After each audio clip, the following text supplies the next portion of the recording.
Warahmatullahi wabarakatuh. Waalaikumsalam warahmatullahi wabarakatuh. Alhamdulillahirabbil wassalatu wassalamu ala asrofil anbiya wal mursalin wa ala alihi washabihi ajmain.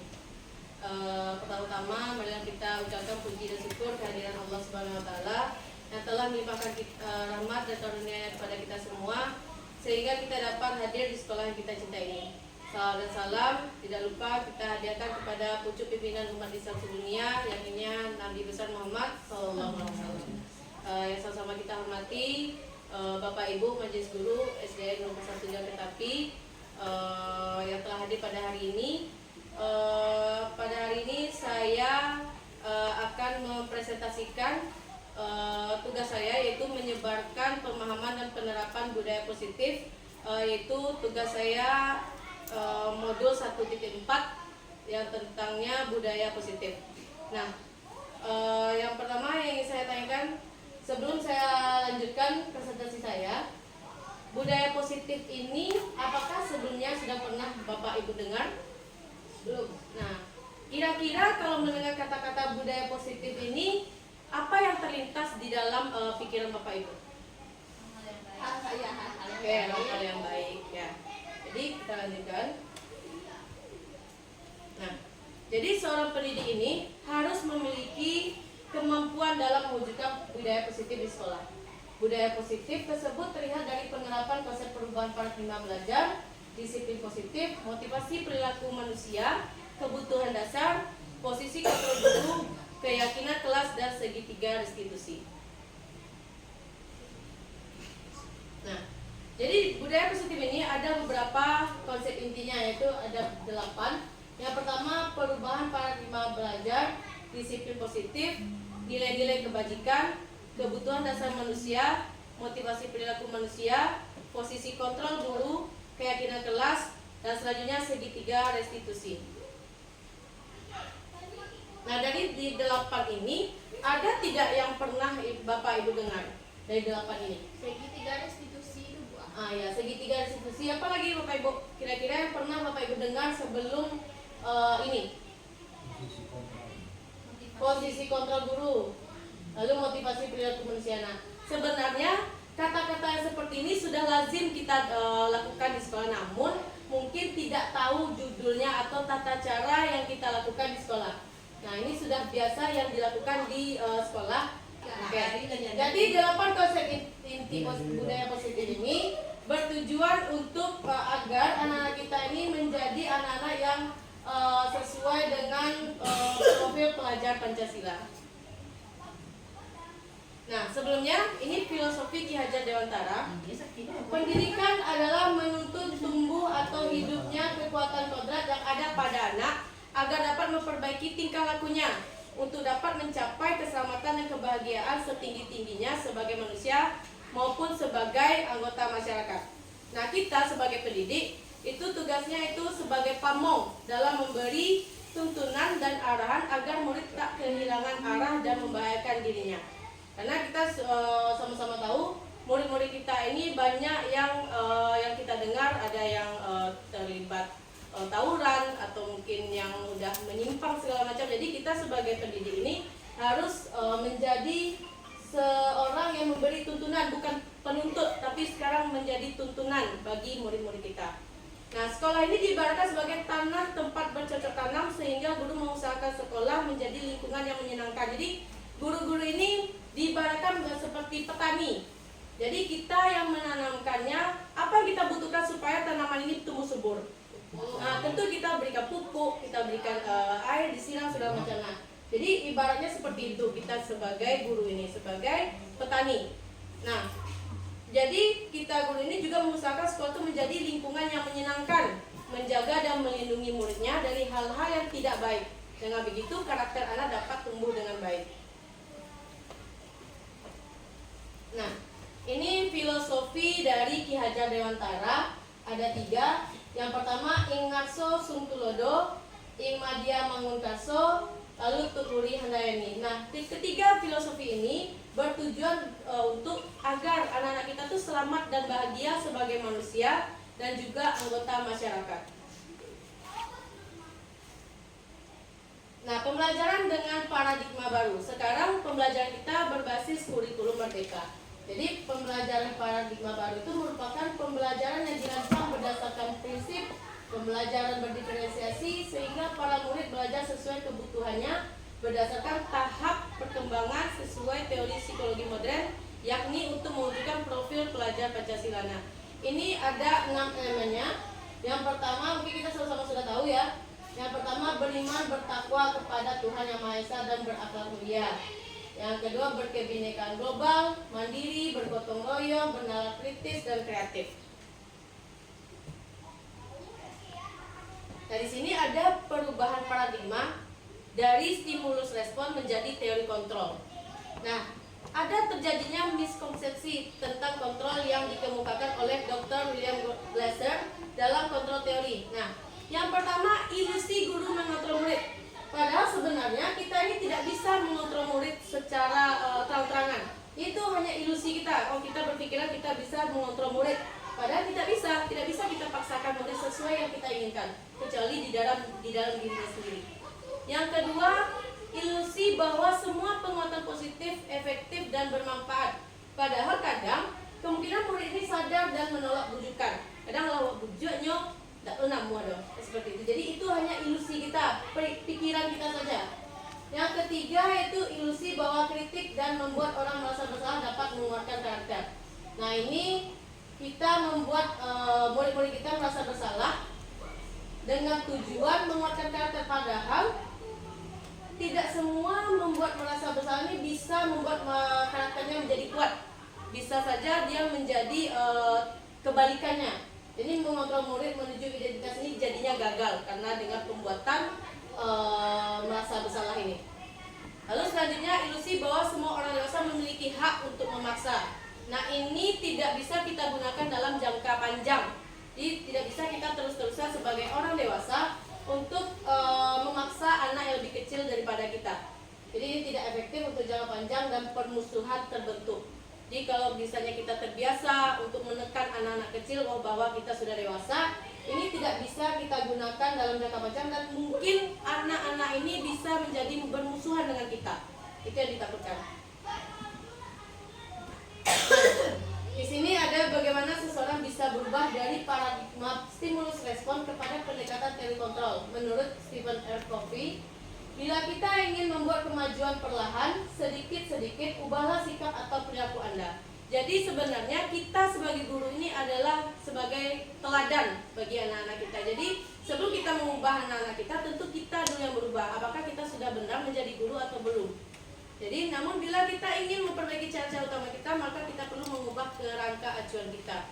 Ubahlah bagaimana Anda melihat dunia, bagaimana Anda berpikir tentang manusia. Ubahlah paradigma kita, skema pemahaman dan penjelasan aspek-aspek tertentu tentang realitas.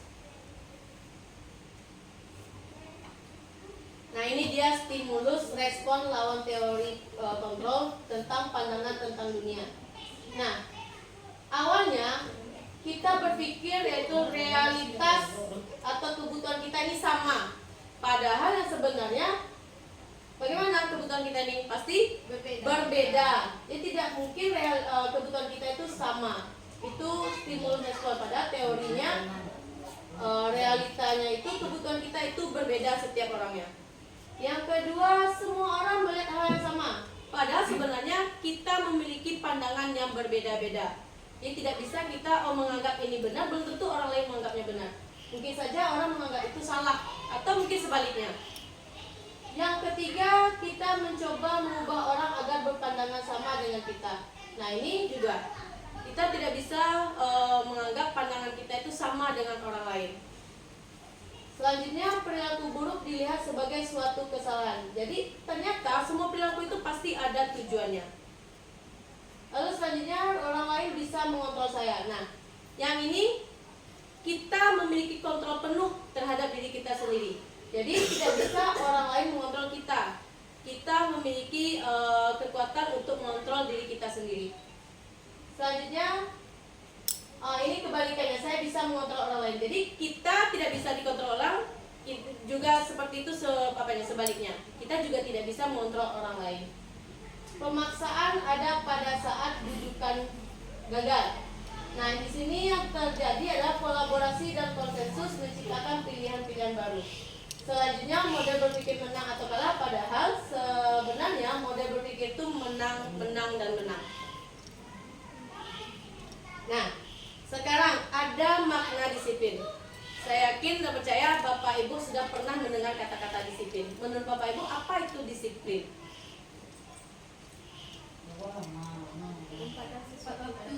Menempatkan sesuatu pada tempatnya, apa? Tepat waktu. Jadi disiplin itu mungkin yang kita pikir itu adalah tentang ketepatan, menempatkan sesuatu pada tempatnya. Mungkin itu yang terlintas. Sekarang kita lihat artinya sebenarnya. Nah, ini dia. Makna disiplin itu berasal dari bahasa Latin yang artinya itu belajar. Nah, di sini makna asal katanya itu dari konotasi dengan disiplin diri dari murid-murid Socrates dan Plato. Nah, disiplin diri itu membuat orang menggali potensinya menuju sebuah tujuan apa yang dia hargai. Namun dalam budaya kita, makna kata disiplin telah berubah menjadi sesuatu yang dilakukan seseorang pada orang lain untuk mendapatkan kepatuhan. Kecenderungan umum adalah menghubungkan kata disiplin dengan ketidaknyamanan, bukan dengan apa yang kita hargai atau pencapaian suatu tujuan mulia. Nah, jadi sebenarnya disiplin ini adalah kemampuan memerintah diri sendiri dalam mengontrol dan menguasai diri. Jadi sebenarnya disiplin itu dari diri kita. Jadi walaupun ada aturan, kalau kita tidak mau, apakah kita bisa disiplin? Tentu tidak, itu dari diri kita sendiri. Jadi sesuai dengan keinginan kita, seperti yang tadi sudah dibilang, yang mengontrol diri kita itu adalah diri kita sendiri. Jadi disiplin itu adalah kemampuan memerintah diri sendiri dalam mengontrol dan menguasai diri untuk memilih tindakan yang mengacu pada nilai-nilai yang kita hargai dengan penuh tanggung jawab tanpa terperintah orang lain. Jadi berasal dari Anda tidak bisa mengontrol orang lain, hanya Anda yang bisa mengontrol diri Anda sendiri. Jadi itulah yang disiplin.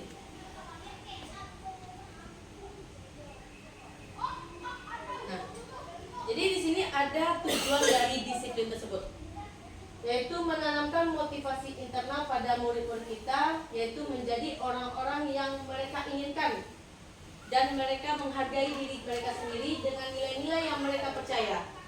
Jadi ketika murid-murid kita memiliki motivasi tersebut, mereka telah memiliki motivasi intrinsik yang berdampak jangka panjang. Motivasi yang tidak akan terpengaruh pada adanya hukuman dan hadiah. Mereka akan tetap berperilaku baik dan berlandaskan nilai-nilai kebajikan karena mereka ingin menjadi orang yang menjunjung tinggi nilai-nilai yang mereka hargai atau mencapai suatu tujuan yang mulia. Jadi itu tujuan dari disiplin positif tersebut. Nah, jadi apa maksud dari nilai-nilai yang kita hargai ini adalah nilai-nilai kebajikan. Nah, nilai-nilai kebajikan itu tentu kita dapat dari bermuara lagi ke profil pelajar Pancasila. Nah, profil pelajar Pancasila yang sudah kita bahas tadi ada 6 aspeknya, yaitu beriman, mandiri, benar kritis, berkebinekaan global, bergotong royong, dan kreatif. Kira-kira Bapak Ibu, apa ini contoh dari beriman, bertawakal kepada Tuhan Yang Maha Esa, dan berakhlak mulia ini yang sudah kita lakukan di sekolah? Apa kira-kira contohnya beriman ini? Berdoa mungkin sebelum belajar dan sesudah belajar. Apa lagi Bapak Ibu? Sholat. Ya, kita ada melaksanakan sholat berjamaah zuhur. Ada juga sholat duha. Ya, itu adalah contoh dari nilai-nilai kebajikan dalam profil pelajar Pancasila. Nah, kalau mandiri kira-kira apa contohnya Bapak Ibu? Mandiri di sekolah kita apa contohnya? Ya, berarti Kita siswa atau guru? bisa kedua-duanya. Dua. Nah, iya bisa. Jadi apalagi kelas rendah ya Bapak Ibu ya. Jadi berarti siswa kita ini sudah bisa dia mandiri atas dirinya sendiri, tidak perlu bantuan orang lain. Oke, mungkin selanjutnya. Nah, jadi ternyata penghargaan ini Bapak Ibu ada yang merasa kena hukum. Nah, bahwa penghargaan berlaku sama dengan hukuman dalam arti meminta atau membujuk seseorang melakukan sesuatu untuk memenuhi suatu tujuan tertentu dari orang yang meminta atau membujuk. Dorongannya bisa dari eksternal, dan akan ada faktor ketergantungan. Beberapa dampak dari pemberian penghargaan dari Alkikon. Nah, ini nih kita mungkin di kelas ada memberikan penghargaan, tapi ternyata penghargaan itu bisa mempengaruhi dari positif hingga negatif. Nah, ini ada beberapa aspeknya, ada pengaruh jangka pendek dan jangka panjang. Lalu penghargaan tidak efektif, penghargaan merusak hubungan, penghargaan mengurangi ketepatan, penghargaan menurunkan kualitas, penghargaan mematikan kreativitas, penghargaan menghukum, penghargaan mengurangi motivasi intrinsik.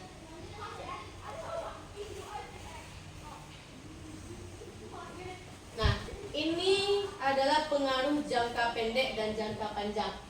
Jadi penghargaan efektif jika kita menginginkan seseorang melakukan sesuatu yang kita inginkan dalam jangka waktu pendek. Jadi kita melakukan penghargaan itu tentu kita ada keinginannya. Jadi ternyata keinginan kita itu adalah seseorang ingin melakukan apa yang kita minta. Nah, namun ada efeknya. Jika kita menggunakan penghargaan lagi dan lagi, maka orang tersebut akan bergantung pada penghargaan yang diberikan serta kehilangan motivasi dari dalam. Nah, ini bisa saja kita contohkan kepada murid-murid kita. Mungkin kita sering memberikan penghargaan mungkin dalam bentuk barang atau bagaimana dalam mereka belajar. Namun ini ada dua sisi. Ada yang pertama, mereka memang termotivasi. Ada yang mereka jadi ketergantungan. Jadi mereka melakukan itu karena yang ini mengharapkan imbalan dari kita, bukan dari motivasi dirinya sendiri. Nah, lalu jika kita mendapatkan penghargaan untuk melakukan sesuatu yang baik, maka selain kita senantiasa berharap mendapatkan penghargaan tersebut lagi, kita pun menjadi tidak menyadari tindakan baik yang kita lakukan. Nah itu, jadi tidak tahu kita sebenarnya kita melakukan apa. Yang penting, oh kalau melakukan ini kita akan mendapatkan itu gitu. Jadi tidak tahu apa nilai dari apa yang kita lakukan waktu itu. Jadi itu yang ditakutkan, penghargaan yang kita berikan kepada orang lain atau penghargaan yang diberikan orang lain terhadap kita.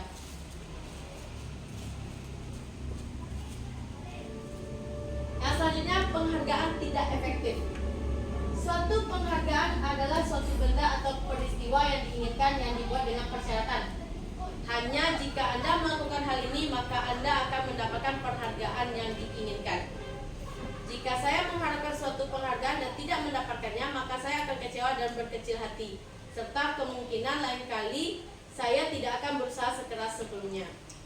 Jika kita memberikan seseorang suatu penghargaan untuk melakukan sesuatu, maka kita harus terus-menerus memberikan penghargaan itu jika kita ingin orang tersebut meneruskan perilaku yang kita inginkan.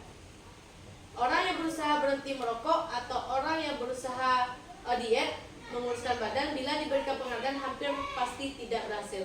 Nah ini, ya, jadi ini kalau kita memberikan penghargaan tapi tidak efektif untuk jangka panjang ataupun jangka pendek. Bahkan penghargaan ini kadang ada yang tidak menginginkannya, atau ketergantungan dia jadi hampir sama dengan tadi. Seperti itu. Jadi penghargaan ini menjadi tidak efektif walaupun pakai penghargaan ini jadinya tidak efektif dengan apa yang kita lakukan.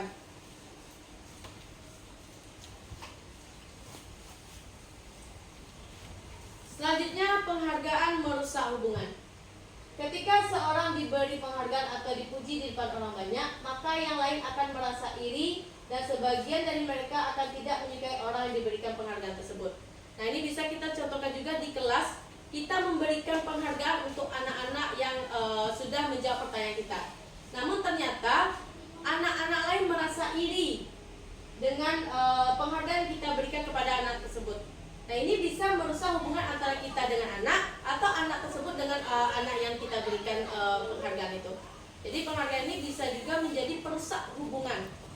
Lalu jika seorang guru sering memberikan penghargaan kepada murid-muridnya, besar kemungkinan murid-muridnya termotivasi hanya untuk menyenangkan gurunya. Mereka tidak akan bersikap jujur kepada guru tersebut. Jadi dia hanya melakukan itu demi gurunya saja.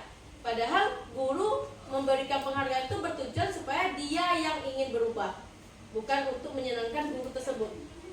Nah, selanjutnya penghargaan menciptakan persaingan di dalam kelas dan persaingan menciptakan kecemasan. Jadi ada juga kan kita memberikan penghargaan, anak-anak ini jadi bersaing dalam hal yang negatif. Jadi bisa mereka ini menjadi bersaing antara sesama teman, tapi tidak sehat. Yang kita inginkan kan mereka bersaing secara sehat. Nah, itu yang ditakutkan. Lalu mereka yang percaya bahwa mereka tidak memiliki kesempatan untuk mendapatkan penghargaan akan berhenti mencoba. Nah ini dia. Kita udah memberikan penghargaan untuk yang pasti yang mendapat penghargaan kebanyakan itu adalah orang-orang yang mungkin yang peringkat atas. Nah bagian yang peringkat bawah ini karena dia tidak mendapatkan penghargaan semakin mundur motivasinya. Padahal kita ingin memotivasinya, tapi gara-gara tidak pernah mendapatkan kesempatan untuk mendapatkan penghargaan ini, dia malah menjadi semakin tidak ada motivasi. Nah itu. Oke Bapak Ibu lanjut.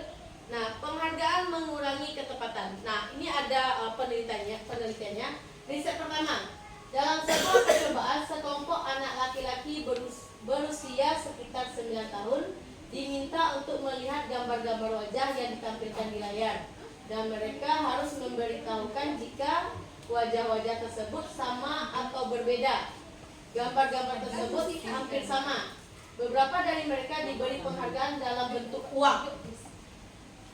Pada saat mereka memberikan jawaban benar, sementara sebagian yang lain tidak, hasilnya anak laki-laki yang dibayar membuat lebih banyak kesalahan. Ini penelitian pertama. Nah, jadi gara-gara diberikan penghargaan, mereka terburu-buru. Jadi diberikan penghargaan dalam bentuk uang, mereka menjadi membuat lebih banyak kesalahan daripada kita tidak memberikan penghargaan. Nah, ini jadinya penghargaan mengurangi ketepatan. Riset kedua atau penelitian kedua itu anak-anak diminta mengingat kata-kata tertentu. Kemudian mereka diminta mengambil kartu yang berisi kata-kata yang diingat tersebut setiap kali muncul. Beberapa anak diberikan permen setiap mereka memberikan jawaban yang benar, dan sebagian yang lain hanya diberitahu saja bila jawaban mereka benar. Hasilnya, anak-anak yang mendapatkan permen jawabannya banyak yang tidak tepat dibandingkan anak-anak yang hanya diberitahu jawabannya benar. Nah, ini adalah penghargaan mengurangi ketepatan. Nah, selanjutnya penghargaan menurunkan kualitas. Jadi di sini pengamatan dilakukan pada sekelompok mahasiswa atau mahasiswi yang sedang kerja praktik di sebuah surat kabar universitas. Saat itu mereka sedang belajar menuliskan sebuah artikel tentang sebuah judul berita utama. Seiring waktu, mereka ini semakin mampu bekerja dengan cepat. Kemudian ada beberapa mahasiswa ini yang dibayar untuk setiap judul berita utama yang mereka mampu hasilkan. Dan setelah beberapa lama, mahasiswa yang dibayar ini hasil kinerjanya berhenti berkembang. Mereka yang tidak menerima bayaran terus berupaya mengasah diri menjadi lebih baik. Nah, ini salah satu contoh penghargaan menurunkan kualitas. Selanjutnya penghargaan mematikan kreativitas. Nah, ini murid-murid ini diminta berpikir mengenai hadiah atau penghargaan yang bisa mereka dapatkan bila berhasil menulis sebuah puisi. Kreativitas kelompok murid-murid ini menjadi berkurang dibandingkan dengan yang tidak diberikan tentang hadiah yang bisa mereka terima. Jadi hampir sama kayak seperti yang tadi. Jadi yang bagian yang mendapatkan hadiah atau penghargaan ini menjadi kreativitasnya berkurang seperti itu, dibandingkan dengan yang tidak diberitahukan tentang hadiah yang bisa mereka terima. Jadi mereka ini jadi berharap itu.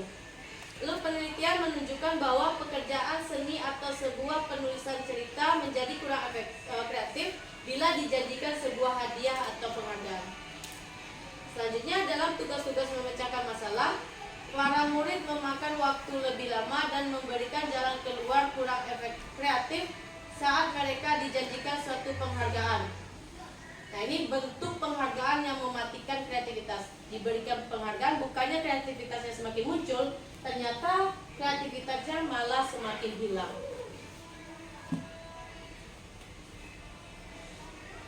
Selanjutnya penghargaan menghukum.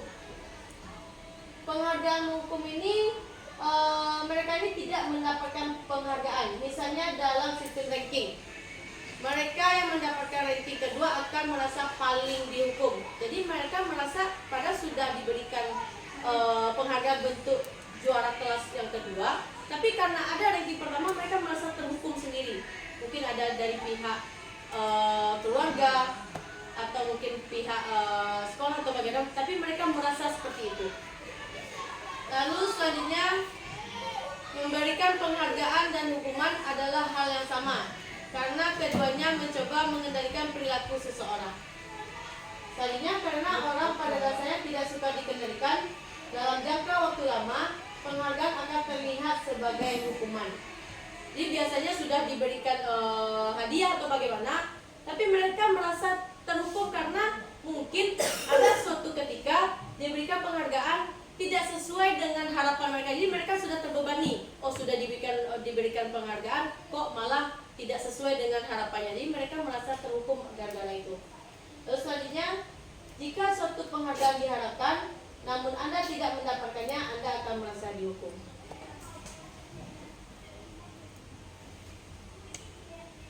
Nah, ini motivasi dari dalam diri atau intrinsik. Saat seorang anak belajar untuk pertama kali menggabungkan huruf-huruf dan kata-kata, serta menyadari bahwa ia dapat membaca, timbul pijar di matanya dan sebuah senyuman di wajahnya. Anak tersebut begitu gembira bahwa ia telah mempelajari dan menguasai suatu keterampilan baru. Kesadaran akan kemampuannya bahwa dia sudah dapat membaca sesungguhnya sudah merupakan sebuah penghargaan. Nah, ini yang kita harapkan kepada anak-anak kita. Dia mendapatkan motivasinya sendiri karena dia berhasil melakukan sesuatu yang ia inginkan. Inilah bentuk penghargaan yang sesungguhnya.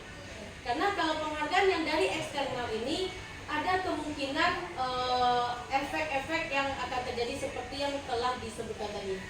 Nah, jika kita memberikan penghargaan kepada seorang anak pada saat dia sedang merasa bangga dengan pencapaiannya sendiri, maka kita akan mengambil kegembiraan yang saat itu dia sedang rasakan secara alamiah. Jadi itu yang terjadi ya. Jadi yang kita harapkan itu adalah motivasi dari dalam diri. Nah, inilah bentuk program kebajikan atau apresiasi. Ada beberapa. Jadi yang perlu kita ingat ketika kita memberikan apresiasi kepada seseorang, itu yang harus kita lakukan. Beri pengakuan secara khusus, lalu beri pengakuan secara pribadi. Kalau bisa pengakuan itu jangan didengar oleh orang lain, karena takutnya yang lain ini merasa iri atau merasa bersaing atau segala macam yang tidak baik untuk kelanjutannya. Lalu beri pengakuan kepada semua murid. Nah, ini bergantian. Mungkin di dalam kelas kita ingin memberikan apresiasi, kita berikan apresiasi ke semua murid agar tidak terjadinya ketimpangan-ketimpangan yang akan terjadi di dalam kelas. Lalu selanjutnya beri pengakuan secara konsisten. Jadi setiap harinya kita berikan pengakuan atau penghargaan itu secara konsisten. Jadi tidak sekarang diberi, besok udah hilang, baru nanti diberi lagi, jangan. Jadi takutnya nanti motivasi itu akan naik timbul juga. Jadi berilah pengakuan itu secara bertahap. Lalu fokus pada proses. Jadi jangan hanya hasilnya saja yang kita apresiasi, tapi proses yang telah mereka lalui ini kita juga apresiasi. Karena kadang seperti mungkin di matematika kan kita ada jalannya itu, jalan dalam membuat hasilnya. Nah, kebanyakan kita kan melihat hasilnya saja, padahal prosesnya membuat hasil itu ada. Jadi kalau kita sudah melihat proses, mungkin ada kesalahan atau kekeliruan di bawahnya. Jadi kita tetap apresiasi di bagian prosesnya ini, walaupun ada kesalahan di akhir, tentu di bagian akhir ini kita bisa memanggil anak tersebut untuk memperbaiki. Jadi tidak perlu kita salahkan total, tetap kita beri dia apresiasi di bagian proses tersebut. Nah, selanjutnya yaitu contoh pengakuan atau apresiasi kebajikan. Nah, setiap yang kita bicarakan kepada orang lain itu ada prosesnya dari pembukaan, nilai kebajikan, dan situasi. Nah, kita ingin memberikan apresiasi kepada murid-murid kita. Bisa dari awalnya kita bilang, kemarin ibu perhatikan. Nah, itu pembukanya, pembuka kalimat. Nah, nilai kebajikannya apa? Rasa empatimu besar sekali. Jadi itu kebajikan yang telah dilakukan oleh murid kita. Kapan dia melakukan nilai kebajikan tersebut? Ternyata situasinya saat menolong murid baru di kelas kita. Jadi satu kalimat itu merangkum 3 ranah. Ada pembuka, nilai kebajikan, situasi. Berarti kita bilang waktu itu kemarin saya perhatikan atau kemarin ibu perhatikan Rasa empatimu besar sekali pada saat menolong murid baru dikasihkan. Jadi apresiasi kita tepat kepada anak-anak kita tuh. Jadi dia tahu, oh ibu ini lagi memuji kita saat membuat nilai kebajikan itu. Atau contoh selanjutnya, saya menghargai kepedulianmu pada saat kamu membantu teman-temanmu di tugas kelompok. Nah, ini juga membuat apresiasi kebajikan kepada orang lain. Lalu selanjutnya, terima kasih untuk rasa tanggung jawabmu pada saat kamu memungut kertas-kertas yang berserakan di lantai. Kita sering meminta tolong kepada anak-anak kita di jalan ataupun di kelas saat memungut sampah. Nah, diharapkan ini bisa kita apresiasi agar selanjutnya menjadi pembiasaan oleh anak-anak kita tersebut. Nah, pembukaannya tentu terima kasih untuk rasa tanggung jawabmu. Memang itu tugasnya, tapi tentu kita apresiasi seperti tiket segala macam atau tugasnya, kita apresiasi apapun yang dia inginkan agar ini menjadi pembiasaan yang baik untuk anak-anak kita. Jadi terima kasih untuk rasa tanggung jawabmu pada saat kamu memungut kertas-kertas yang berserakan di lantai. Apalagi mereka memungut sampah itu tanpa kita minta. Mereka ada motivasi sendiri, keinginan sendiri untuk memungut sampah tersebut.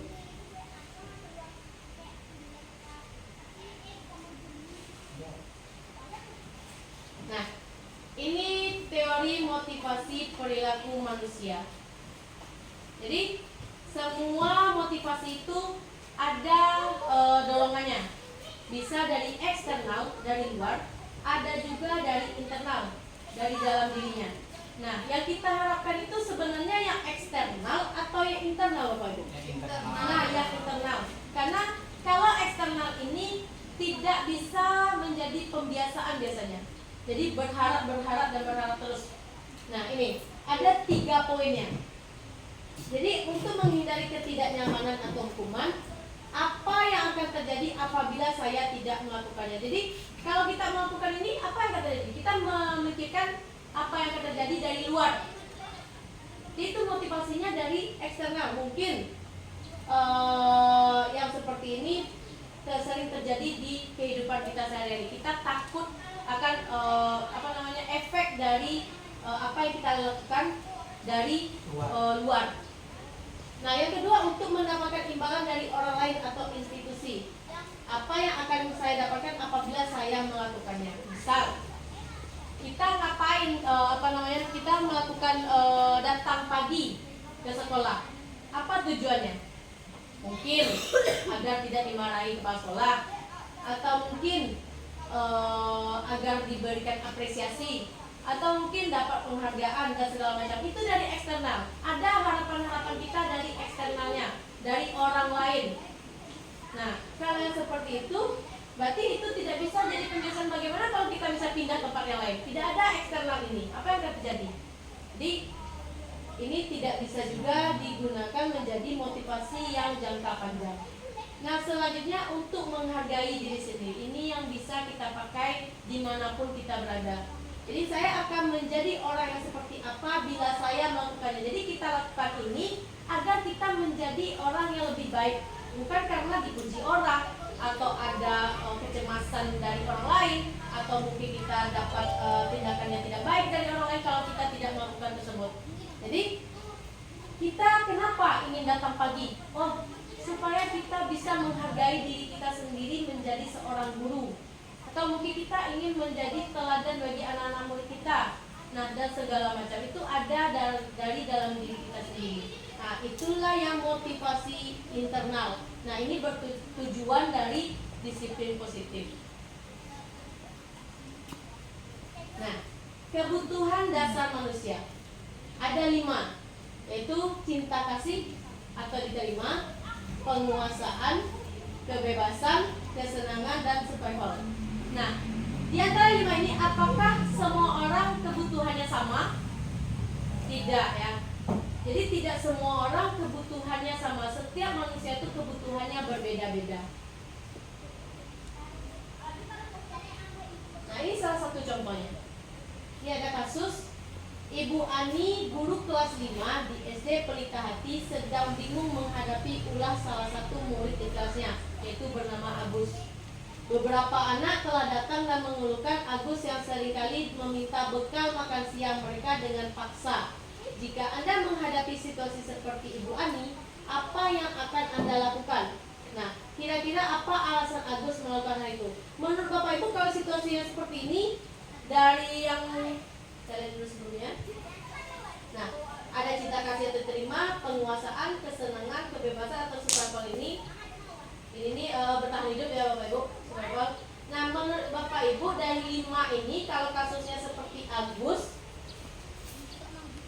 nah ini kira-kira apa alasan Agus kenapa dia meminta bekal makan siang teman-temannya? Untuk survival. Iya, untuk bertahan hidup. Nah ini, jadi Agus ini mungkin dia tidak makan pagi atau dia tidak diberi jajan oleh orang tuanya. Nah, makanya Agus ini untuk bertahan dari rasa laparnya, supaya dia tidak merasa lapar, dia meminta makan siang teman-temannya. Nah, dalam konteks penerapan disiplin positif, Ibu Ani sebaiknya mencari tahu dahulu alasan Agus melakukan tindakan tersebut agar mengetahui kebutuhan mana yang sedang berusaha Agus penuhi. Yang pertama, apabila jawaban Agus karena ia lapar dan orang tuanya tidak membawakannya bekal makan siang, kebutuhannya berarti itu bertahan hidup. Yang kedua, apabila jawaban Agus karena ia senang temannya jadi memperhatikan dia, jadi ini kebutuhannya itu dia ingin mendapatkan cinta dan kasih sayang, jadi kebutuhan untuk diterima. Jadi kadang kan anak-anak ini dia ingin diperhatikan sama teman-temannya, kadang mengganggu teman karena dia ingin diperhatikan. Yang ketiga, apabila jawaban Agus ada dia merasa hebat karena temannya jadi takut dan menuruti keinginannya, ini kebutuhannya itu penguasaan, pengakuan atas kemampuannya. Jadi ada anak-anak muda kita ini mengganggu, dia merasa semua teman-temannya takut sama dia, dia urang baga ke Jawa, kece inyo kawan-kawannya. Jadi ini berarti kebutuhannya itu penguasaan, yaitu pengakuan atas kemampuannya. Selanjutnya, apabila jawaban Agus karena dia merasa bosan dengan bekal yang dibawakan ibunya karena selalu membawa bekal yang sama, berarti kebutuhannya itu kebebasan, kebutuhan akan pilihan. Jadi dia ingin pilihan makanannya yang lain, tidak itu saja. Nah, itu kebutuhannya, kemungkinan kebutuhan dari si Agus. Yang selanjutnya, apabila jawaban Agus adalah karena iseng saja dan dia menikmati ekspresi wajah temannya yang kesal karena diambil makanannya, kebutuhannya adalah kesenangan. Nah ini yang sering juga di kelas kita, dia ini senang membuat teman-temannya berteriak, mengadu sama gurunya. Ini berarti dia kebutuhan yang ingin dia penuhi itu adalah kesenangan.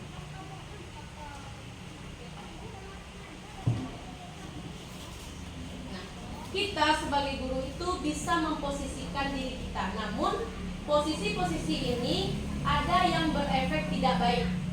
Ada 5 posisi, yaitu penghukum, pembuat merasa bersalah, teman, pemantau, manajer.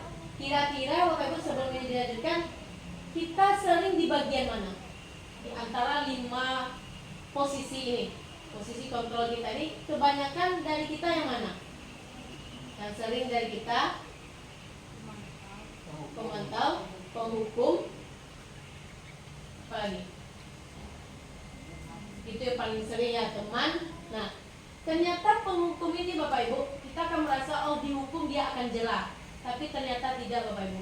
Kita menghukum anak-anak ini, kita hanya membuat dia semakin menjadi-jadi. Ternyata seperti itu yang terjadi. Mungkin kita merasa kita karena guru dia akan takut. Pasti ada pengakuan kan? Ternyata di sekolah dia lebih takut daripada di rumah, atau sebaliknya. Ternyata ini tidak baik. Ini akan berefek jangka panjang, atau apalagi penghukum ini bisa menghukum berat. Nah ini akan menjadi bermusuhan antara siswa dengan guru, atau dia menjadi tidak ingin belajar dengan guru tersebut. Jadi penghukum ini ternyata efeknya tidak baik untuk sampai jangka panjang. Kadang ada waktu itu efeknya murid ini dikatakan bodoh sama gurunya karena dia tidak bisa menjawab hal yang sudah diulang-ulang, dibilang bodoh sama muridnya. Ternyata nasibnya baik, dia bisa menjadi polisi. Ini ada kejadiannya di suatu tempat menjadi polisi, datanglah anak-anak ini ke sekolah tempat dia sekolah dulu itu di SD itu. Ditanya sama gurunya, namanya siapa katanya kepada polisi ini. Apa kata muridnya? Itu loh Bu, yang aco Ibu Keca bodoh dulu katanya. Ini kan itu berkesan bagi, tapi kesannya tidak baik. Jadi penghukum ini tidak baik untuk murid-murid kita karena jangkanya itu panjang, membekas di dirinya. Kalau kita kan inginnya membekas yang baik, tapi ternyata kalau penghukum ini kebanyakan bekasnya jadi tidak baik. Bukan membuat dia jerah, malah menjadi semakin membuat mental dia jelek ataupun down atau turun. Aku nak orang tuanya Nah ini ada penjelasannya Bu. Ada penjelasannya Bu. Oke, yang pertama penghukum. Jadi seorang penghukum bisa menggunakan hukuman fisik maupun verbal. Nah, orang-orang yang menjaga posisi penghukum senantiasa mengatakan bahwa sekolah ini memerlukan sistem atau alat yang dapat lebih menekan murid-murid lebih dalam lagi. Nah, guru-guru ini biasanya menerapkan posisi penghukum ini seperti ini. Patuhi aturan saya atau awas, kan aja orang itu. Nah, awaslah kalau misalnya kalian mau diikuti tarik. Nah, jadi itu penghukum yang sering kita lakukan di sekolah.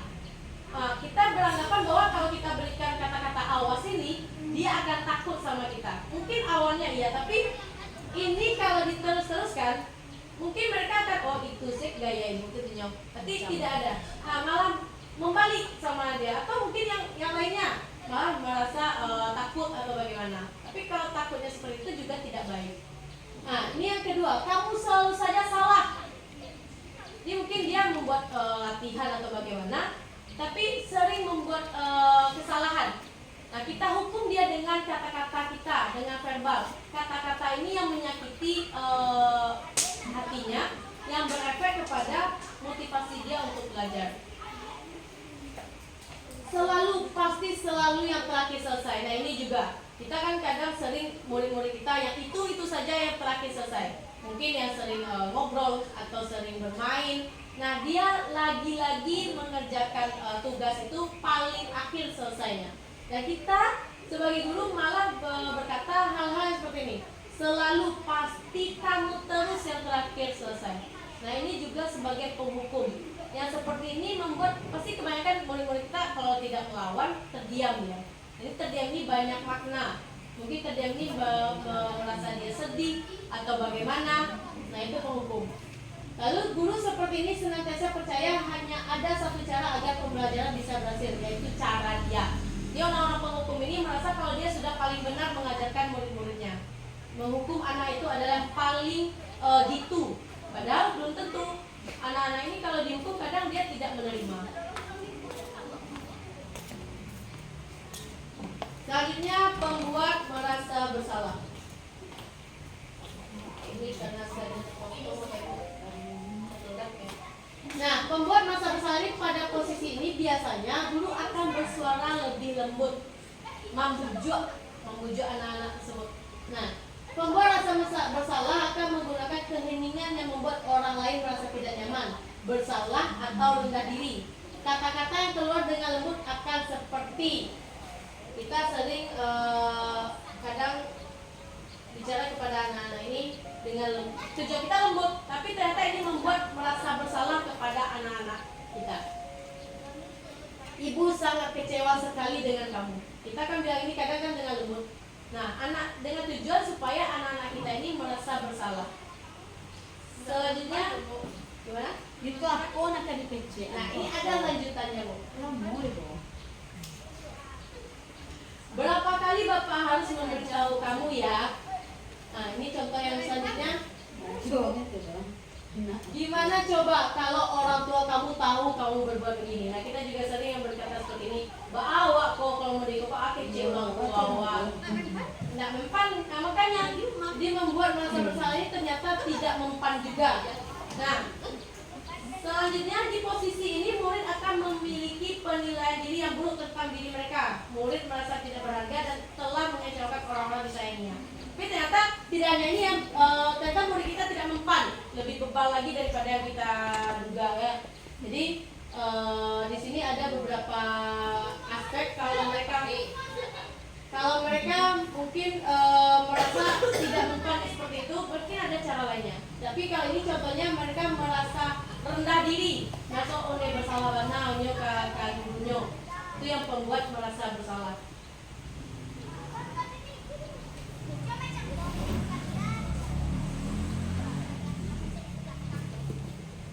Oke, selanjutnya ini posisi teman. Ini karena tidak bisa dilihat slide-nya dalam waktu besar. Jadi ini posisi teman. Bisa di zoom dulu. Bisa tapi tak potong. Tadi dibacakan aja dulu. Jadi posisi teman. Jadi guru ini pada posisi ini tidak akan menyakiti murid, namun akan tetap berupaya mengontrol murid melalui persuasi. Posisi teman pada guru ini bisa bernilai negatif ataupun positif. Positif di sini berupaya atau berupa hubungan baik yang terjalin antara guru dan murid. Guru di posisi teman menggunakan hubungan baik dan humor untuk mempengaruhi seseorang. Mereka akan berkata, ayo bantulah demi Bapak ya. Jadi ini karena dia saking dekatnya sama siswa, dia berkata, ayo bantulah demi Bapak ya. Nah, ini supaya anak-anaknya bertujuan itu untuk patuh. Jadi dia memposisikan diri sebagai teman. Kayak selanjutnya, ayo ingat tidak bantuan Bapak selama ini. Jadi seperti sama temannya berbicara. Jadi dia seperti berbicara dengan temannya. Ayo ingat tidak bantuan Bapak selama ini gitu.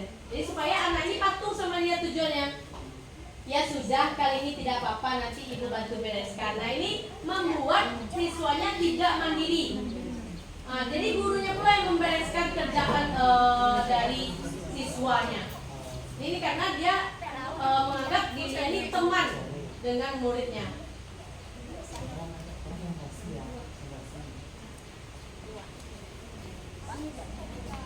Nah, hal negatif dari posisi teman adalah bila suatu saat guru tersebut tidak membantu, maka murid akan kecewa dan berkata, saya pikir Bapak atau Ibu ini teman saya, katanya. Jadi karena sakit temannya, dia bisa berbicara seperti itu. Nah, murid merasa dikecewakan dan tidak mau lagi berusaha karena dia merasa kecewa. Dia selama ini merasa bahwa guru itu adalah temannya. Ketika dia merasa dikecewakan, dia tidak mau lagi berusaha atau belajar. Nah, hal lain yang mungkin timbul adalah murid hanya akan bertindak untuk guru tertentu dan tidak untuk guru lainnya. Murid akan tergantung pada guru tersebut. Nah, ini kan kadang ada kan, muridnya gurunya hanya guru kelasnya saja. Nah, jadi guru yang dia senang itu hanya guru kelasnya saja, tidak ingin dia dengan guru yang lain. Kenapa? Mereka merasa dekat dengan guru kelasnya itu. Jadi itu yang ditakutkan. Jadi kalau ada mungkin guru kelas itu berhalangan hadir, datanglah guru pengganti, mereka tidak mau dengar. Jadi itulah kekurangan atau hal negatif jika kita sebagai guru itu memposisikan diri kita sebagai teman. Dan kadang posisi teman ini juga murid kita menjadi bertindak seenaknya. Ya, jadi lancang dia. Kadang kita duduknya di kursi sebelah sini, padahal kita duduk di sini, dia duduk di atas kita gitu. Jadi saking tidak ada batasan antara guru dengan murid ini.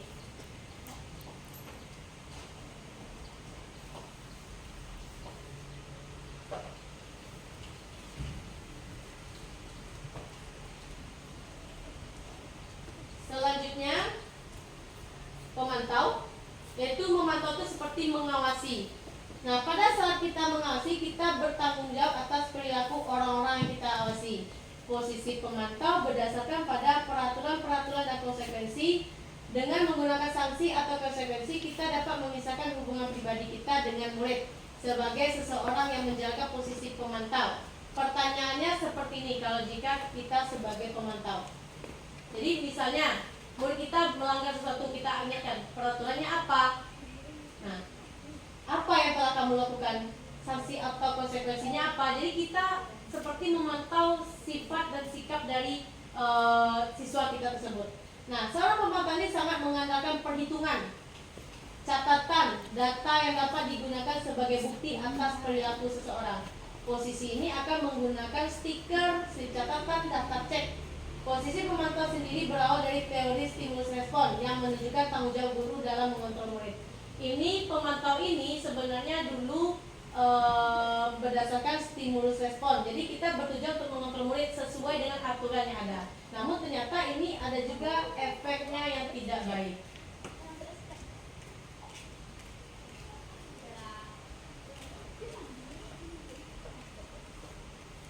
Nah, inilah posisi kontrol yang terakhir, yaitu manajer. Nah, ini yang kita harapkan dari guru yang bisa dilakukan oleh guru. Yang pertama, posisi di mana guru berbuat sesuatu bersama dengan murid, mempersilahkan murid mempertanggungjawabkan perilakunya, mendukung murid agar dapat menemukan solusi atas permasalahannya sendiri. Nah, di posisi manajer ini, murid diajak untuk menganalisis kebutuhan dirinya maupun kebutuhan orang lain. Berkolaborasi dengan murid bagaimana memperbaiki kesalahan yang ada. Kira-kira kita sebagai guru sudah ada belum yang menerapkan ini, Bapak Ibu? Sebagai manajer ini. Contohnya? Berarti kita kita bersama murid ini menggali apa yang dia inginkan. Nah, itu yang manajer. Jadi dari murid untuk murid. Kira-kira kita ada. negosiasi Nah, kira-kira ada tidak kita seperti itu di kelas sebagai manajer ini? Tadi kan sebagai pembuat merasa bersalah, penghukum, teman. Nah, itu sudah ada kita lakukan di kelas. Kira-kira sebagai manajer ini ada tidak di kelas kita? Ada sudah. Mungkin boleh, tapi tidak ada efek kita. Ya. Tidak begitu berarti. Oke, kita lanjutkan. Nah, salah satu contoh jika kita menjadi posisi manajer ini yaitu membuat keyakinan kelas. Nah, keyakinan kelas ini hampir sama dengan Kesepakatan kelas. ya, dengan peraturan kelas. Kira-kira bedanya aturan atau tata tertib kelas dengan keyakinan kelas ini apa, Bapak Ibu? Mungkin ada yang pernah dengar mungkin keyakinan kelas dengan aturan ini? Nah, jadi kalau pengertiannya keyakinan kelas ini nilai-nilai kebajikan atau prinsip-prinsip universal yang disepakati bersama secara universal, lepas dari latar belakang suku, negara, bahasa maupun agama. Nah, menurut dosen ini, keyakinan ini akan lebih memotivasi seseorang dari dalam intrinsik. Seseorang akan lebih bersemangat untuk menjalankan keyakinannya daripada hanya sekedar mengikuti serangkaian peraturan. Semua perilaku memiliki tujuan. Nah, jadi keyakinan kelas ini bisa kita contohkan, kita membuat aturan kelas, tetapi kita libatkan siswa kita. Kalau aturan tata tertib di kelas biasanya kan sudah ada diberikan di sekolah kan, ada yang petak itu kan. Nah, itu sudah ada diberikan oleh sekolah. Kita tinggal memajangnya saja. Kira-kira itu kita tanyakan tidak sama murid dalam membuat itu? Tidak ada. Sedangkan keyakinan kelas ini kita buat bersama murid. Nah, itu bedanya. Jadi kalau tata tertib atau bagaimana kita tidak melibatkan siswa. Kalau keyakinan kelas kita melibatkan siswa. Jadi dari siswa untuk siswa. Nah, ini cara pembentukan keyakinan kelas. Yang pertama, keyakinan kelas ini bersifat abstrak daripada peraturan yang lebih rinci dan konkret. Yaitu lalu keyakinan kelas berupa pernyataan-pernyataan yang universal. Sebenarnya pernyataan keyakinan kelas senantiasa dibuat dalam bentuk positif. Nah, biasanya di tata tertib pasti ada kata-kata seperti ini. Dilarang membuang sampah sembarangan. Itu kalimatnya ada yang negatif. Dilarang itu negatif. Jadi kalau keyakinan kelas kita membuatnya tidak boleh ada kata-kata negatif, positif semuanya. Kira-kira apa ya? Nah, kan kalau misalnya tata tertib dilarang membuang sampah di halaman atau bagaimana. Nah, kira-kira kalau keyakinan kelas dilarangnya. Buanglah sampah pada ya, jadi tidak boleh ada kata-kata dilarang. Jadi tidak ada boleh ada kata-kata negatif di dalamnya. Larangan, jangan atau itu. Jadi diusahakan kalimat itu bermakna positif. Itu yang keyakinan kelas. Selanjutnya keyakinan kelas itu hendaknya tidak terlalu banyak sehingga mudah diingat dan dipahami. Mungkin kalau biasanya kita banyak peraturan, keyakinan kelas ini dibuat adalah poin-poin paling penting yang ada di dalam kelas yang kira-kira harus dilakukan oleh siswa, dan itu yang paling penting di dalam kelas kita. Jadi itu yang dibuat untuk keyakinan kelas. Selanjutnya, semua warga kelas sebaiknya ikut berkontribusi dalam membuat kegiatan kelas lewat curah pendapat. Nah, kalau bisa semua dari siswa-siswa kita ini juga mengeluarkan pendapatnya. Kita boleh membuatnya banyak. Nah, nanti kita seleksi lagi, kita filter lagi mana kira-kira dari keyakinan-keyakinan ini yang paling penting dari sekian banyak keyakinan yang telah mereka curahkan itu. Nah, selanjutnya bersedia meninjau kembali keyakinan kelas dari waktu ke waktu. Nah, keyakinan kelas ini tidak bisa berlaku seumur hidup gitu. Maksudnya tidak bisa dalam 1 tahun itu sekali saja kita buat, tidak. Kalau perlu sekali sebulan atau sekali 1 semester. Jadi setiap semester kita ganti lagi keyakinan kelasnya. Mana tahuan, oh yang keyakinan kelas yang A ini atau yang nomor 1 ini udah jadi pembiasaan, mungkin bisa kita hapus. Kita ganti lagi yang baru. Jadi setiap waktu atau setiap semester itu atau setiap tahun paling kurang itu keyakinan kelasnya diubah. Kan bisa saja yang keyakinan kelas yang beberapa macam itu sudah jadi pembiasaan oleh murid kita tukar dengan yang baru. Kira-kira mana lagi yang belum jadi kebiasaan dari murid-murid kita. Nah, ini cara dari pembentukan keyakinan kelas. Yang pertama, mempersilakan warga sekolah atau murid-murid di kelas untuk bercurah pendapat tentang peraturan yang perlu disepakati kelas. Nah, ini, jadi semua murid-murid ini bisa mengeluarkan pendapatnya bebas. Yang kedua, mencatat semua masukan-masukan pada murid. Jadi semua yang diberikan pendapat oleh murid kita catat di depan kelas. Yang ketiga, susunlah keyakinan kelas sesuai prosedur pembentukan keyakinan kelas, itu judulnya ya.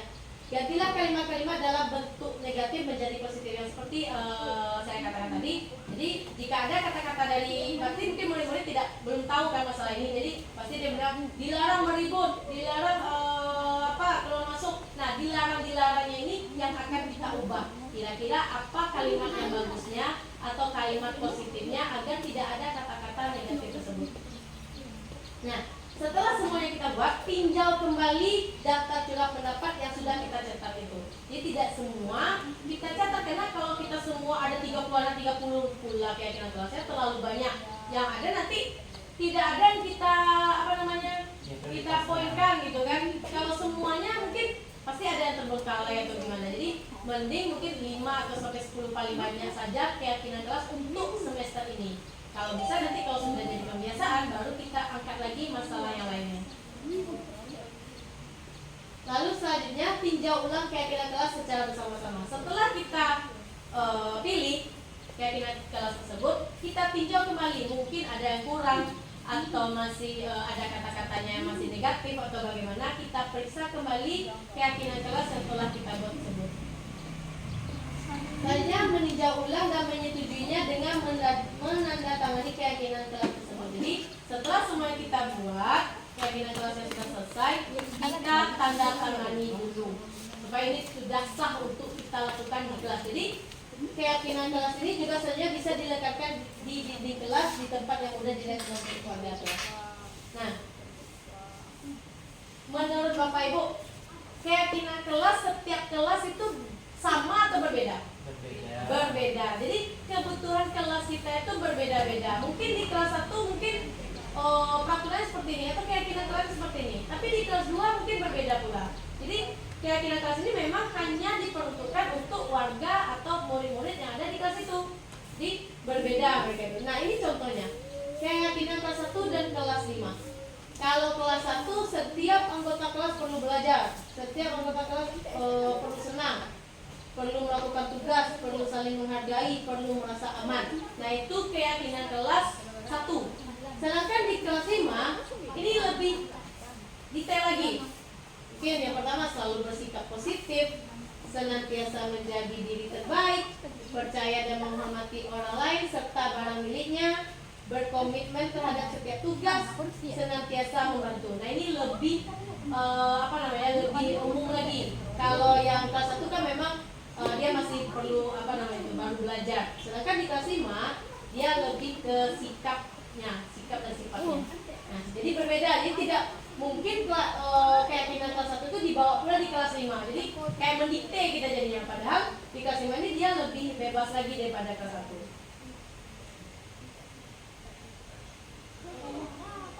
Nah, ini adalah segitiga restitusi. Jadi proses menciptakan kondisi bagi murid untuk memperbaiki kesalahan mereka sehingga mereka bisa kembali pada kelompok mereka dengan karakter yang lebih kuat. Melalui restitusi guru dapat yang pertama membantu murid menjadi lebih memiliki tujuan disiplin positif serta memulihkan dirinya setelah berbuat salah.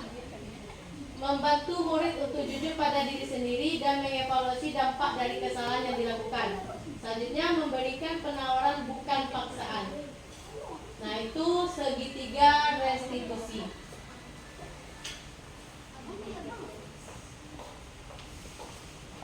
Nah, ini bentuk segitiga restitusi. Ada 3 tahapannya. Yang pertama menanyakan keyakinan. Pertama validasi tindakan yang salah, menanyakan keyakinan, lalu menstabilkan identitas. Nah, untuk validasi tindakan yang salah, yang pertama kita pertanyakan dulu, kamu tentu punya alasan mengapa melakukan itu. Nah, atau adakah cara yang lebih efektif untuk mendapatkan apa yang kamu butuhkan? Nah, kalau untuk menanyakan keyakinan, nilai-nilai apa yang telah kita sepakati? Atau yang kedua, kamu ingin menjadi orang yang seperti apa?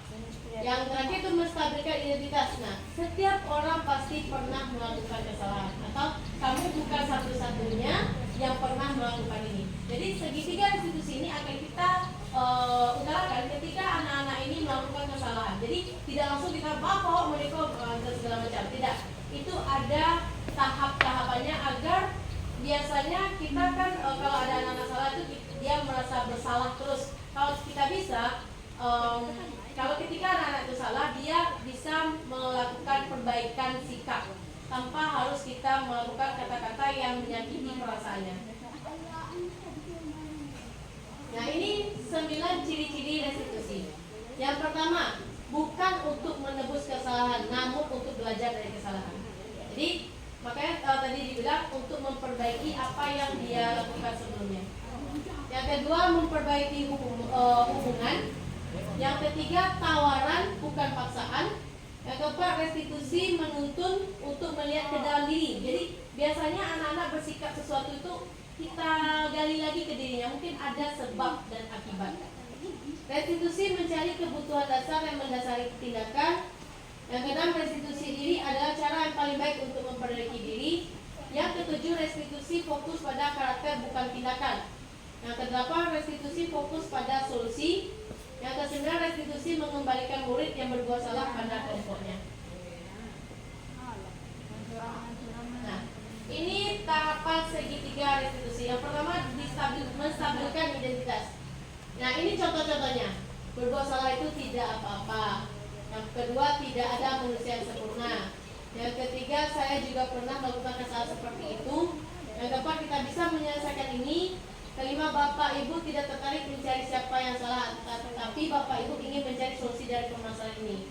Yang selanjutnya, kamu berhak merasa begitu. Nah, ini untuk menstabilkan identitasnya. Jadi saat mereka berbuat salah atau bagaimana, kita stabilkan dulu diri mereka ini. Nah, validasi tindakan yang salah, tahapan keduanya. Padahal kamu bisa melakukan yang lebih buruk dari ini ya. Jadi bukan berarti kita membenarkan apa yang dia berbuat, tapi kita membuat dia itu memvalidasi tindakan itu memang salah, tapi masih bisa kita stabilkan. Nah, yang selanjutnya, kamu pasti punya alasan mengapa melakukan hal itu. Jadi jika mereka berbuat salah, pasti ada sebab dan akibatnya. Mungkin kalau mereka usil atau mereka mengambil pena, mungkin ada alasannya. Mungkin penanya tidak ada, atau dia bosan, atau segala macamnya. Selanjutnya, kamu patut bangga pada dirimu sendiri karena kamu telah melindungi sesuatu yang penting buat ini. Selanjutnya, menanyakan keyakinan. Nah, di sini yang terakhirnya, apa yang kita percaya sebagai kelas atau keluarga. Yang kedua, apa nilai-nilai umum yang kita telah sepakati. Yang ketiga, apa bayangan kita tentang kelas yang ideal? Selanjutnya, kamu mau jadi orang yang seperti apa? Ini yang ketiga. Nah, ini bentuk segitiga restitusi. 3 tahapan ini ternyata tujuannya itu menghasilkan murid yang mandiri dan bertanggung jawab dan mengembangkan anak-anak yang memiliki karakter kuat sesuai profil pelajar Pancasila. Jadi inilah sebenarnya tujuan kita melakukan segitiga restitusi. Baik Bapak Ibu, hanya itu yang dapat saya sampaikan pada presentasi saya kali ini.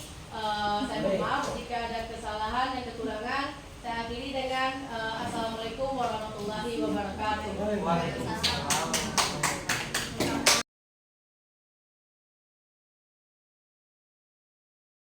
Assalamualaikum warahmatullahi wabarakatuh.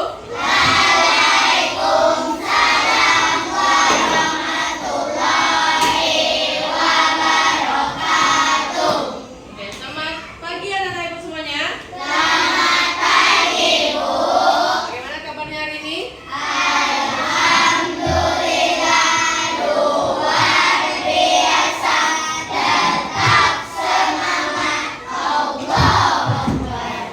ya. Oke, pada hari ini kita akan membuat keyakinan kelas. Nah, keyakinan kelas ini mirip-mirip dengan peraturan kelas atau peraturan sekolah. Sekarang sebelum itu, kalian pernah nggak mendengar keyakinan kelas ini? Nah, mungkin pernah kita bahas sebelumnya ya. Saya mau tanya, kira-kira apa itu keyakinan kelas? Ada yang tahu? Peraturan kelas, boleh. Apa lagi? Oke, bagus, peraturan kelas. Nah, tapi mereka berdua ini ada perbedaannya. Jadi peraturan kelas dan keyakinan kelas ini memang mirip, tapi ada bedanya. Nah, kalau keyakinan kelas ini berarti kalian meyakini dan bertanggung jawab dengan nilai-nilai yang kalian yakini itu. Tapi kalau peraturan kelas itu kan secara umum. Nah, kalau keyakinan kelas ini hanya kita buat di dalam kelas saja. Jadi punya anak-anak kelas 5 kalau kita buat sekarang ini. Nah, misalnya mungkin kalian membuat keyakinan kelas dalam kesepakatan kelas. Jadi kesepakatan kita apa ya kelas antara siswa dan siswa atau guru dengan siswa. Contohnya apa? Mungkin saling menghargai, saling menghormati. Apa lagi? Kalau antara siswa, antara kalian sama kalian apa contohnya? Kesepakatan yang ingin kalian buat di dalam kelas. Oke, saling menghargai boleh. Mungkin kalau dalam ujian apa yang ingin kalian sepakati? Nah, bagus, tidak boleh mencontek. Tadi kita ada juga kan ujian. Nah, tidak boleh mencontek. Namun, dalam keyakinan kelas ini tidak boleh ada kata-kata negatif. Harus dengan kata-kata positif. Ya. Bagaimana itu kata-kata positif? Berarti tidak boleh ada kata-kata dilarang, jangan, itu tidak boleh digunakan. Jadi kalau misalnya kata Rehan tadi tidak boleh mencontek. Kira-kira kalau diubah kata-katanya menjadi positif gimana caranya? Apa tuh? Kalau tidak boleh mencontek berarti kalau orang mencontek berarti curang kan? Nah, kalau curang berarti kalau kesepakatannya kita buat mungkin harus jujur misalnya. Jadi kita ubah kalimat yang negatif itu menjadi positif. Nah, apa lagi contohnya kira-kira kesepakatan yang bisa kita buat di dalam kelas ini? Apa lagi? Selain itu apa lagi? Saling menghargai, tidak boleh mencontek. Apa lagi? Tentang kebersihan mungkin apa lagi? Piket. Nah, apa? Piket kelas boleh. Mungkin melaksanakan piket kelas boleh. Apa tadi Rehan? Membuang sampah pada tempat yang bagus. Rehan udah buat kalimatnya tidak ada pakai kata dilarang, jangan, ya, atau tidak boleh. Jadi yang kata-kata yang kalimat negatif itu kita hilangkan. Oke? Kira-kira paham tidak anak-anak ibu kalau cara membuat keyakinan kelas ini? Paham ya? Nah, hari ini kita membuat keyakinan kelas. Semua anak-anak ibu boleh membuat satu keyakinan kelas yang kalian percayai. Mungkin ini yang paling penting dalam kelas satu saja. Nanti ibu akan membagikan kertas ini.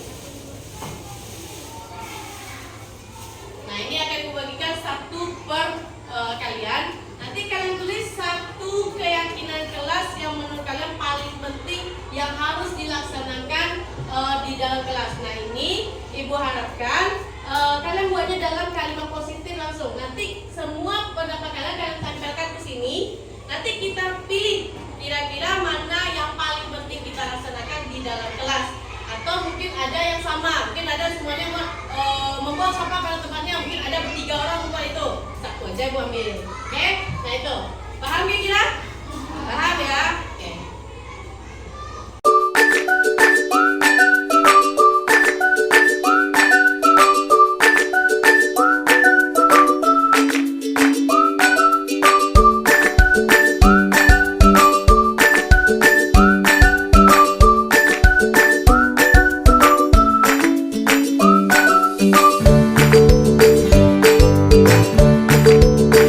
Nah, udah selesai semuanya? Oke, sekarang anak-anak ibu boleh menempelkan mungkin dari kanan ibu dulu ya, Pak. Silakan tempelkan.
Inilah 7 keyakinan kelas yang sudah ibu sortir, sudah ibu pilih-pilih, sudah ibu lihat ada kalimat negatif atau positifnya. Nah ini juga yang sama sudah ibu ambil, yang sama. Inilah yang tersisa yang sudah sesuai dengan keyakinan kelas. Nah yang pertama, mendengarkan guru saat menerangkan pelajaran di depan.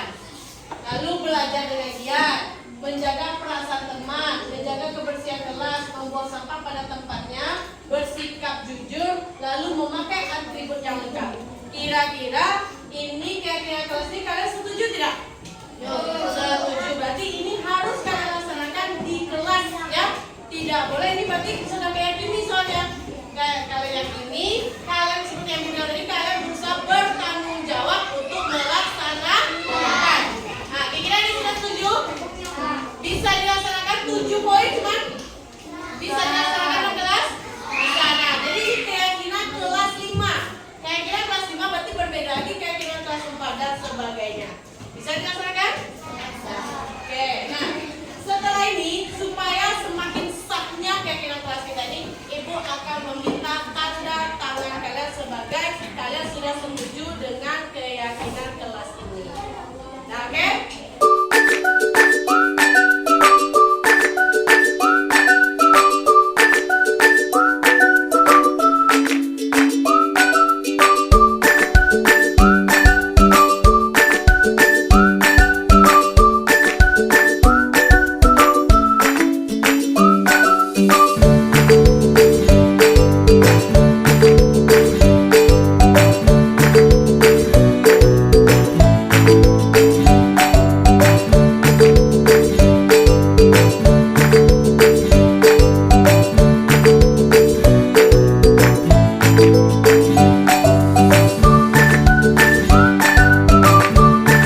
Nama saya Siva Zara dari kelas 5. Nama saya Said kelas 5.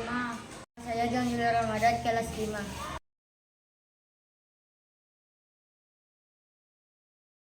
Bersemangat. Sangat senang. Malu. Gembira.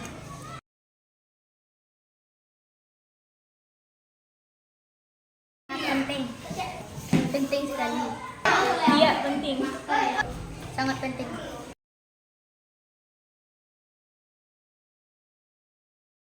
Buat kita menjadi disiplin. Bisa membuat kita bertanggung jawab. Agar kita menghormati guru. Agar menghargai teman.